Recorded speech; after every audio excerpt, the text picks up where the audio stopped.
Today we're at the CES show. It's the keynote address opening the Consumer Electronics Show. And why is The Rock talking on the down low, keeping everything on the low low? Because it's a surprise that The Rock is here.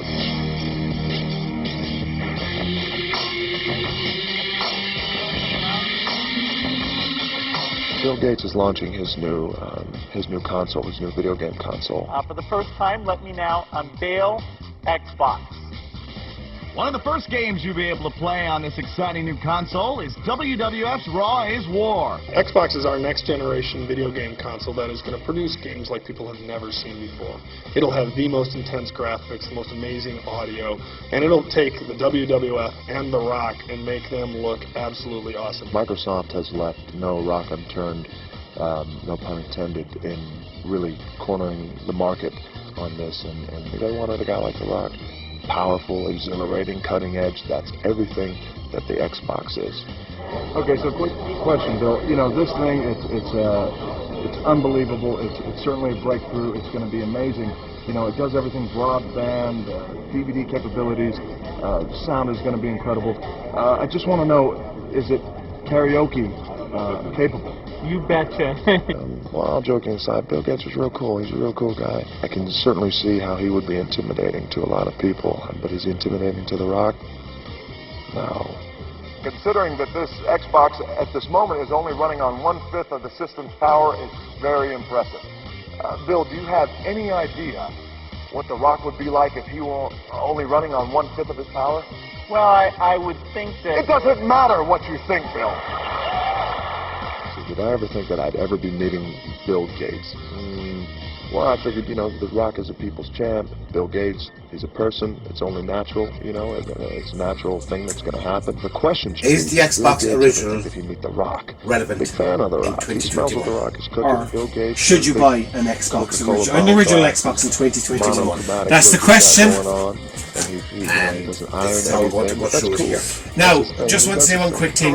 With this video that we've done about the original Xbox, you'll see a clip of Phantasy Star Online version 1 and 2 for the original Xbox. Now, I bought this game, what, about 10 years ago, I suppose? Yeah. And never realised at the time when I bought it that you actually had to have an actual original online gamer tag to be able to play the offline part of the game. So I never actually had the online gamer tag because I never had my Xbox Online back in the day. So as the video goes on, we're going to actually, what I'm looking forward to this year, we'll explain why I'm looking forward to it, and I'll finally get to actually play the game. So, the Xbox original, I think it was the 6th generation system, wasn't it? 6th generation console out? 6th generation console, and there was 3 release dates.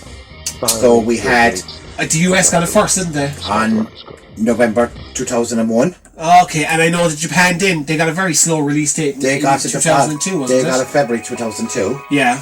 But Europe was the last. I know we were, because I remember I was so mad to get the console and we just didn't get it. That was March 2002.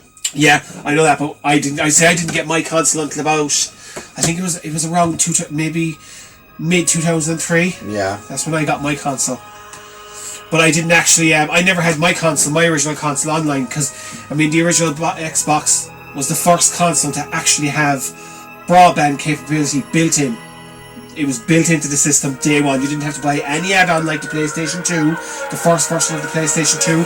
You actually had to buy the broadband add-on for the actual PlayStation 2. Whereas the Xbox, out of the box, it was built into it. All you had to do was plug into the Ethernet port and back. And if you had dual broadband capabilities back then. I think the Xbox original was a bit like a PC as well. Oh god, I mean, we have seen the inside of it. Yeah, look, they're very, very similar internally to a PC. Well, the board and stuff. We can actually give you some details here. I mean, like the graphics on the Xbox original, it went from 480i up to 1080i. Yeah, but I know that was depending on games as well. Because I know for one thing, we got kind of sidetracked over here in Europe. We say, for instance, if you went away and bought a high definition adapter nowadays for the actual Xbox, so you can output HDMI to a modern TV. On the American system, you can change your graphic settings to up to 1080i. On the PAL one, it's locked out unless you get your system modded.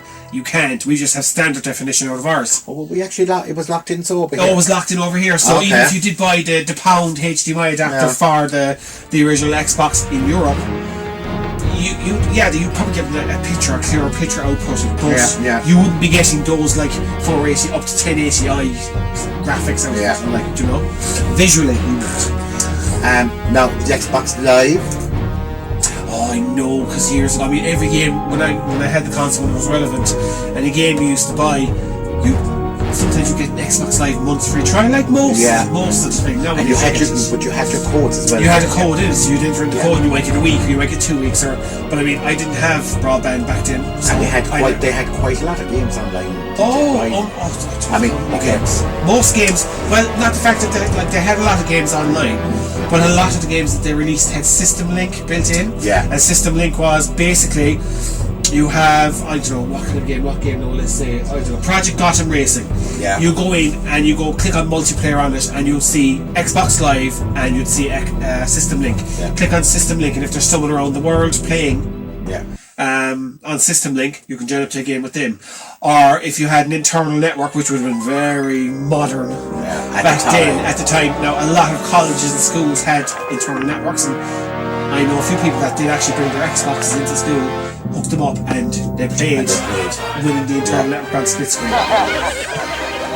Or even the likes of Halo as well, like Halo's very popular even today. Oh, Halo! Crikey's Halo never lost popularity. Never kind of lost it to this. I mean, they tried to keep the servers going. I remember back in 2010 seeing where there was one or two guys kept playing the game until Microsoft eventually just shut the servers down. No, Xbox Live that shut down on April 2010. Yeah, it did in 2010. Was that its official?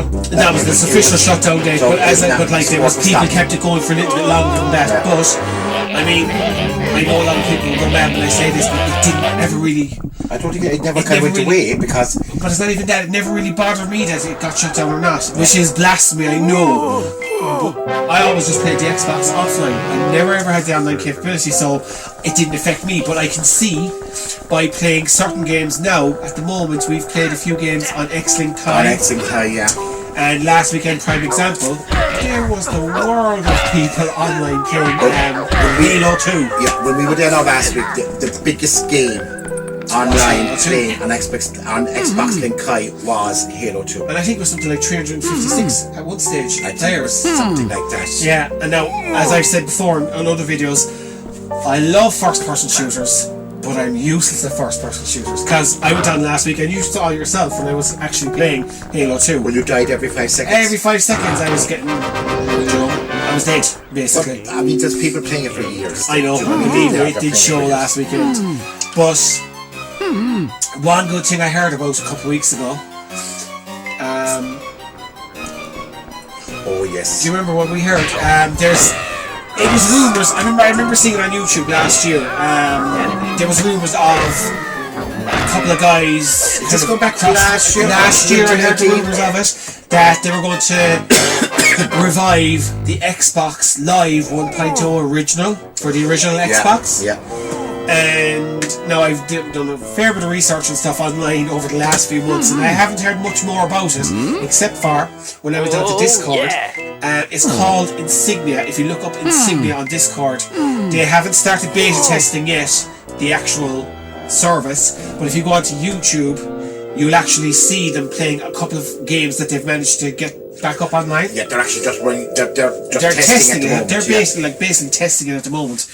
But harping back to the start of our video, when I heard this, it was like Christmas came all over again, because I have a copy of Phantasy Star for the Xbox on our shelf for the last 10 years. Could never play it. I often thought I could download a fake gamer tag and put it onto a memory card and put it on. Could never get the file. So if this does come to fruition, and they do, the invasion still steps off as planned.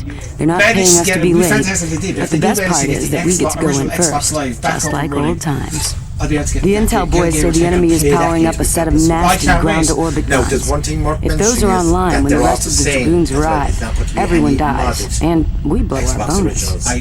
So our little they're not team gonna- gets to make you a have to have a covert stock landing Xbox. outside the Xbox. range of the Xbox. existing No guns, modded Xbox sneak there, across and they're half the also not going to continent, be and take them out before our dropships show supplying up. DLC or anything like that. No. They're just going to put the servers up of something. Now it's going to like Halo 2 and Fantasy Star and games like that. They're going to take a lot longer to get.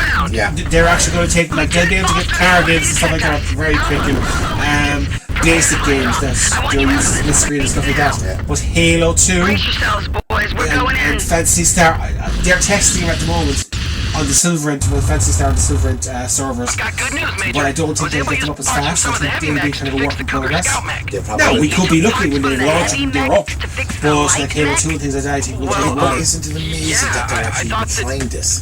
But I mean, like, especially like the security that Microsoft had built into the online gameplay, going by what I've read, it was fairly substantial. I mean, unless your system, like, there's certain parts of your system have to connect to, we'll say, the Microsoft servers, and like it's like a handshake. Yeah. And they look for certain data, and if they don't get that data, it ain't going to connect.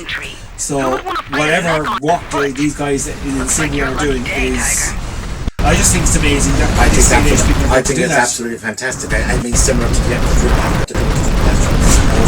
Well, These Dreamcast is fantastic. Yeah, well, these people are just fantastic. But then Absolutely again, fantastic. the guy that did the Dream Pie, the Dream Pie software originally for the Dreamcast, based in the UK, and the guy that's actually doing the Insignia is, I think his name is Luke something, I'm not 100% sure, Luke Usher, something like that, but he's the actual guy that started this, again, another guy based in the UK. Is he Modern Vintage Gamer? Modern Vintage Gamer is actually, he loves the original Xbox, and he used to do kind of emulators and things like that, and I remember him saying one of his videos he kind of worked on the original SNES emulator and all that kind of stuff, and he's actually working with this guy Luke as well. He's working with so I'm assuming he'll probably be doing some sort of beta testing and stuff like that. So it'll be fantastic when it's actually done, and thumbs up to them if they can do it. I mean, it sounds stupid, and I know they've said that they're not going to charge for this, or they're not going to put up DLC and all that kind of stuff. But I suppose the reason why they can't charge and stuff is because Microsoft could come after them, I'm wondering. Now, I'd be the first to put my hands up. If I was able to get Xbox Live back up on the original Xbox, I wouldn't mind making a donation for it. Yeah, but at the moment it's all up in the air. Like, so we've heard about it. We have seen clips of them testing. We have seen clips of people testing on YouTube and the whole lot. So this is all looking positive. You know, it's a lot more than what was there last year. It's a lot more than maybe in 2019. So this is all looking positive. Hopefully, this will... Like I'd say, what's probably after happening, because I mean they mentioned last year that it was towards the end of the year it was going to get released, and I say because of COVID and all this now things have got delayed, and maybe they're having problems with getting certain servers back up and running and things. But you know, thumbs up to you guys, and keep up the good work. Fair dues, guys. My hat off to you. Like, you know what I mean. Keep up the good work. Because we are literally, we're actually on tenterhooks here. Yes, waiting to see or hear an announcement. And I know that's shocking to hear, like, you know what I mean, but Fantasy Star for Xbox Original, hello. Just to get the chance to play just to get the opportunity. Even after 5 seconds. If it stops. It wouldn't bother me. No, I don't, no. I take that back, it won't. But I think it's just... Like, we've all experienced the Xbox. I think most people have experienced Xbox Live on the 360, on the Xbox One, and the Xbox Series X. It's just the original, the granddaddy of the Xboxes. To get that back online is going to be such an amazing thing. It's the daddy of them, really. It is, you know what I mean? And I mean, bloody hell, it was a heavy system. I think it weighed like 8 pounds. It was actually heavier than I was when I was a baby. I think it was. About 8 pounds something or something. But then, I'm repeating myself here now, but it was built like a PC. But like have you ever seen, like, there's so many different variations. I mean, most times you see an Xbox for sale, the original Xbox for sale, it's going to be the black one. Or the crystal clear one. But like there's the Halo release, there's the Mountain Dew release. I actually saw one advertised for sale. It was a Japanese one, and it was like it was see-through, but it was like a foggy grey. And the controller was foggy grey. It looked fantastic. I mean, I've heard you can get there was a Panzer Dragoon Arta game that came out for the Xbox One. I think we show a clip on this. But there was a special edition for that. Isn't there a Doom one? Do I get a cookie? No? I don't know. I'm not 100% sure. Like the ones I've mentioned, I'm 100% they are there. What's the red one that we saw? Not the red colour one, but it is a special edition one as well. There's an orange one as well, I think. I think they're Japanese based though, those ones. Japanese based. But do you remember we were actually on it's a site that we have here in Ireland, Adverts. Oh yeah, it's an Irish site. An Irish, well, I don't know if it's Irish or is it European, but there was actually a console, an Xbox original beta console, the one for testing games and stuff online. Now, 500, I think it was 530 euros for which I think is. It's very cheap, to be perfectly honest, because they can't be. This was a testing console. You couldn't play commercial games on it. This was just purely a test console. Yeah.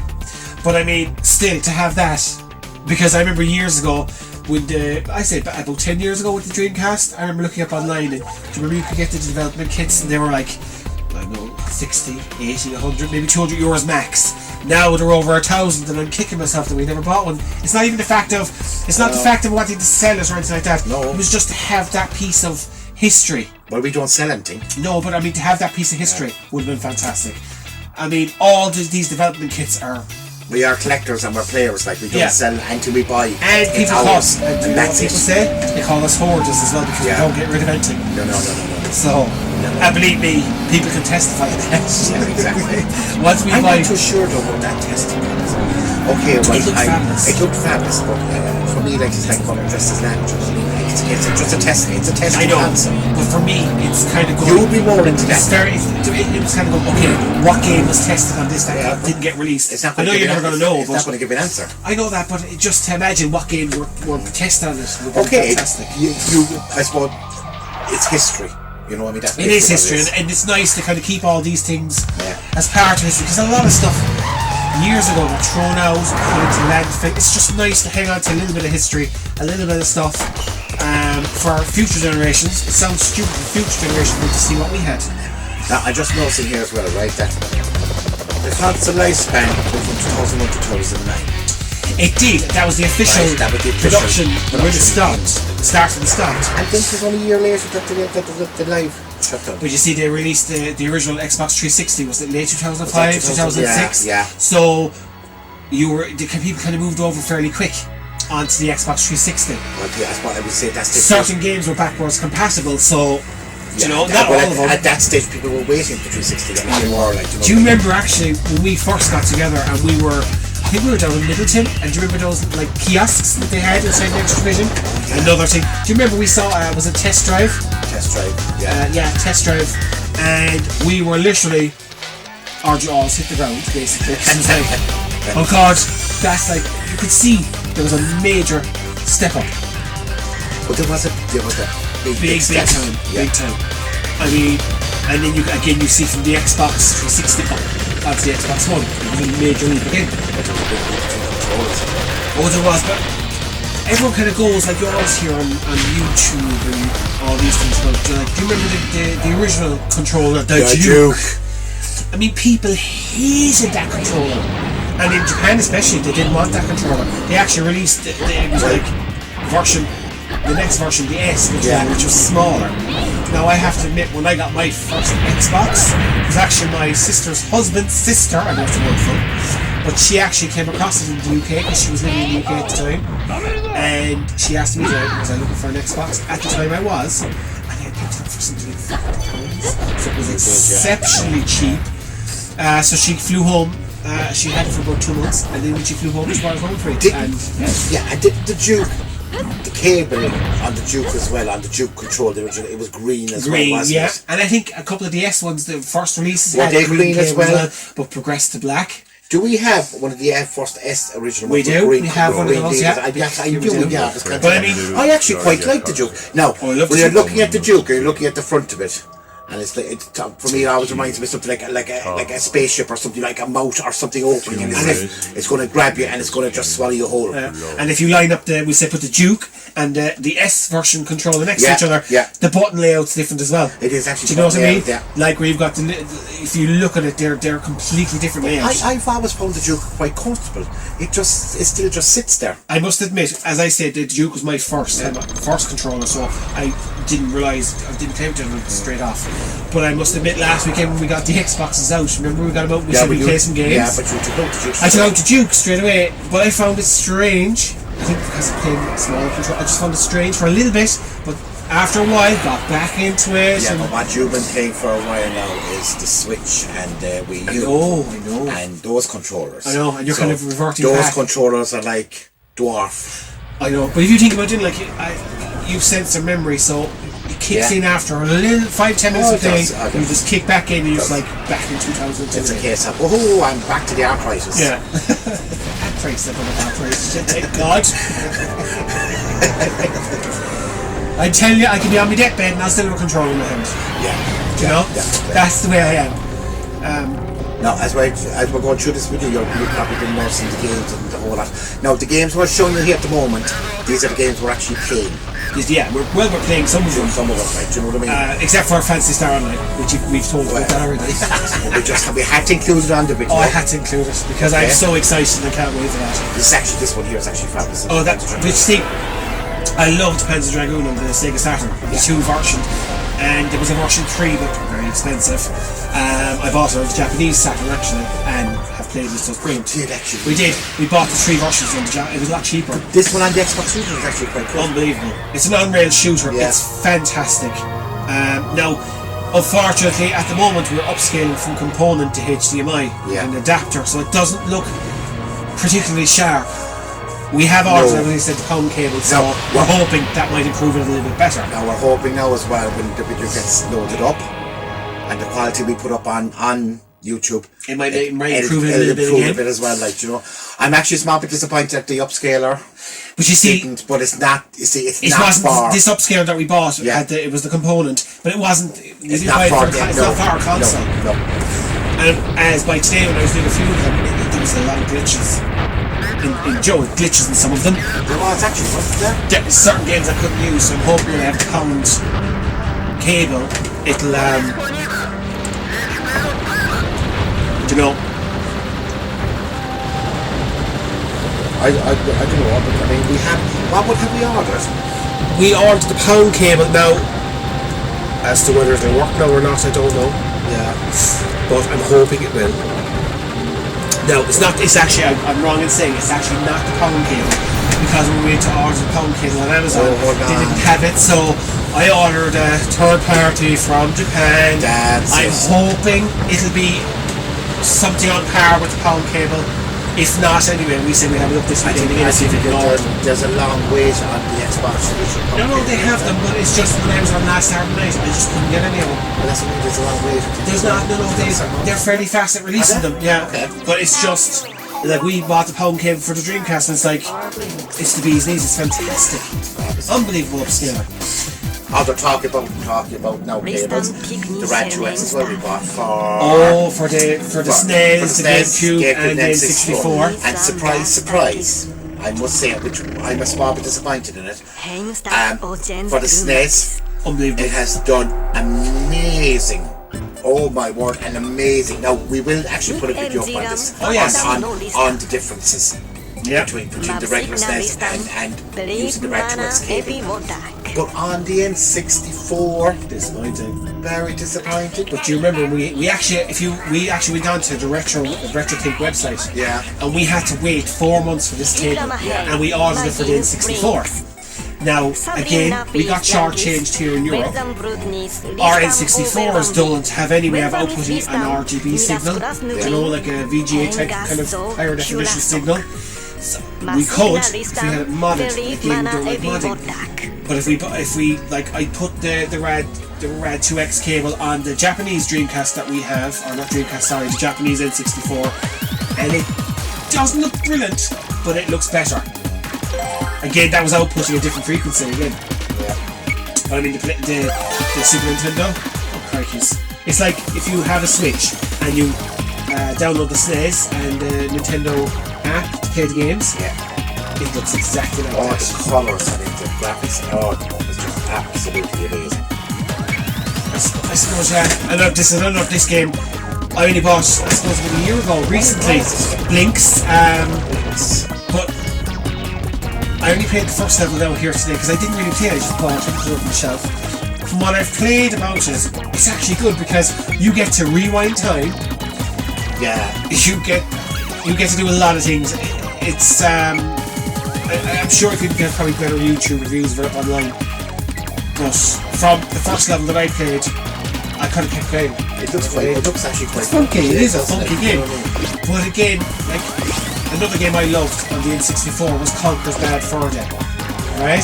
And I remember the other day when I was actually playing the actual game, just to record it. I played because they actually have Conker's Live, the Conker's Reloaded Live, whatever, Live Reloaded. But they have a copy of the original Conker's Bad Fur Day, but graphically enhanced and it looks way better. Yeah. And I was playing through the first level where you go to the gargoyle on the bridge, and I thought I'd just get the pen and hit him on the head and knock him off. No. He turns around and he's like, the developers have all this changed around now. It was so funny because they've changed around the way you kill him. So the pen couldn't kill him, but I had a baseball bat and that got him. Do you know what I mean? Yeah. But like he said that basically it was well, it was about this, it's not the same games, they don't expect it to be the same. I laughed my arse off when I heard it though. So I'm looking forward to getting into that and playing that too. Well, I mean, this is going to be famous as well. That would be great online. Conker Live Reloaded. I really am looking forward to playing that online. You play quite a bit of this today, I played through the first, like there's 3 stages in each level, and then you have a monster, so I just played through the first stage, level 1. Yeah.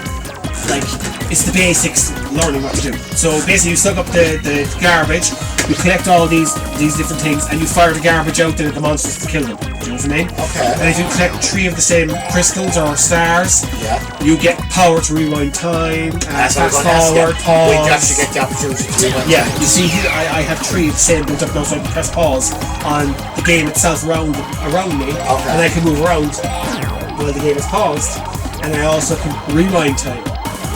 Okay. So that's the kind of premise of it. Yeah. And I only, as I said, only played the first level, and I've never played it, but I could definitely get into playing that game, and I'm going to play that game the weekend. It just seems to look very, very funky. Yeah, I'm going to play that the weekend. Now here's mine. Yes. This is one of mine. Now, I have to admit. Oh, I didn't. No, you didn't. I didn't do this game. And they can probably tell you didn't, because I edited it to make me look good, but believe me, I couldn't keep the car straight in the track. They're very sensitive. Like, the controls are very sensitive, and the vibration on the controls was like... I remember when we bought this game. It was outstanding. Because another story, I know it sounds stupid, right, but another story, when I got my first Xbox originally, I was doing a job for a friend of mine who used to do all the TV electronics and installing exactly this and all this kind of stuff. And we were at a pub and we were smoking out a new plasma flat screen TV. I think it was 42-inch. And there was a little bit of image, I think it's called screenburn, image bomb. And basically got the TV moving back. At the time I was living in another home because I had a houseboat. And I bolted the TV to the wall and I'm surprised it didn't pull the wall. It was really heavy. And played the original Xbox on a big flat panel 42-inch plasma screen, and it looked unbelievable. This ad now that you can see, guys, this is actually an unreleased ad over here. I think if you look at the ad you can see. You can see why they didn't release it. No, I don't see nothing. I don't think there's much wrong with the ad. But you know something? We've actually got kind of carried away talking about the Xbox and just our memories and stuff. I'm sorry for bringing the SNES. I know, but we kind of like to we just got carried away. We're Irish. We've got the gift of the gab, as they say sometimes. We talk too much. But do you know something? I hope you did enjoy this kind of look into the Xbox. A bit of nostalgia. And look what it says: life is short, play more. Yeah, Xbox. Exactly. Now that was their slogan, like. So, as we say, that's it for now, guys. Good luck. And hopefully another video for the week. Bye.